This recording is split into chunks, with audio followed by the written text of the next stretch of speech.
ঘূর্ণিঝড় রেমালের তাণ্ডবে খুলনার তেলিখালী এলাকার বাঁধ ভেঙে প্লাবিত গ্রামের পর গ্রাম। স্থানীয়দের অভিযোগ ৯/৬ করে সংস্কারের কারণে প্রতি বছর ঝড় জলোচ্ছ্বাস আর উঁচু জোয়ারে ভেঙে যায় এই বাঁধ। এই মুহূর্তে পাইকগাছায় আছেন সহকর্মী তানজিম আহমেদ। ক্ষয়ক্ষতির সবশেষ খবর আমরা জানবো, যাচ্ছি তার কাছে। যে ঝড় আঘাত এনেছিল উপকূলের বুকে তা চলে গেছে তার গতিপথে, তবে ঝড়ের যে আঘাতের ক্ষতচিহ্ন তা কিন্তু তীব্রভাবে জেঁকে বসেছে উপকূলবাসীর বুকে। যে জনপদে আমরা এখন রয়েছি খুলনার পাইকগাছা উপজেলার দেলুটি ইউনিয়নের তেলিখালী গ্রাম, সেখানে যে বাঁধের অংশ 22 পোল্ডারের বাঁধের বড় একটি অংশ ঘূর্ণিঝড়ের রাতে মুহূর্তেই ভেঙে যায়, প্লাবিত হয় গ্রামের পর গ্রাম, এবং যে গ্রাম ভেসে যাওয়ার ফলে অন্তত 15,000 মানুষ এখন পর্যন্ত পানিবন্দী রয়েছেন।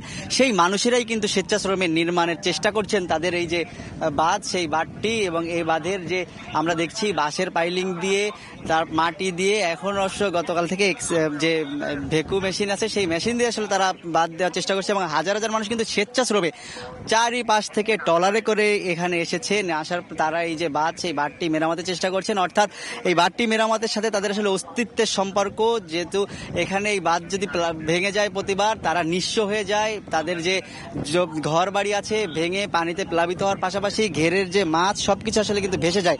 সেই ভেসে যাওয়ার চিত্রটি কিন্তু আমরা এখানে এসে সকাল থেকে দেখছি। অর্থাৎ ভিতরে যে গ্রামের অংশ, প্রতিটি গ্রামে প্রতিটি ঘরের মধ্যে পানি জমে রয়েছে, এবং সেখানে কিন্তু চারিদিকে পানি থই থই করলে এক ফোঁটা পানি কিন্তু আসলে খাওয়ার মতো নেই। সেই খাওয়ার পানি আনার জন্য তাদের অন্তত 1 থেকে 1.5 কিলোমিটার পথ অতিক্রম করতে হচ্ছে এক কলস পানি আনার জন্য। কোনো কোনো ক্ষেত্রে কিন্তু যারা একটু ভিতরে রয়েছেন তাদের 4 থেকে 5 কিলোমিটার পর্যন্ত যেতে হচ্ছে। এই যে বাঁধটি আমরা এখন দেখছি সেটি এর আগেও একবার ভেঙেছে, 60-এর দশকে নির্মিত যে বাঁধ এবং গত বছরে নির্মাণ করা যে বাঁধের দুটি অংশই কিন্তু মাঝখান থেকে ভেঙে গেছে।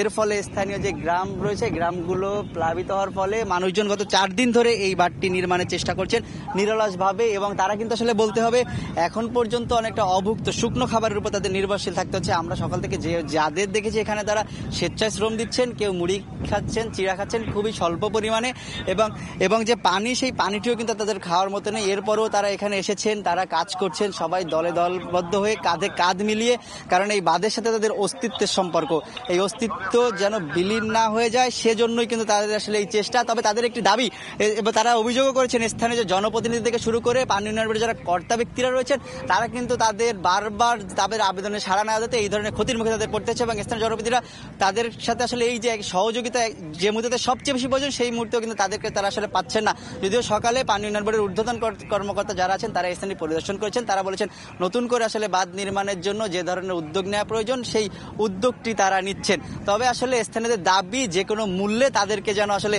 টেকসই বাঁধ এবং তাদের এই প্রতি বছর যে তারা উঁচু জোয়ারে প্লাবিত হয় সেই প্লাবনের হাত থেকে যেন তারা রক্ষা পায়। তো খুলনার উপকূলীয় জেলা পাইকগাছা থেকে ঝড় পরবর্তী যে খবর আমার কাছে এই ছিল সর্বশেষ। খুলনার পাইকগাছা থেকে সহকর্মী তানজিম আহমেদ।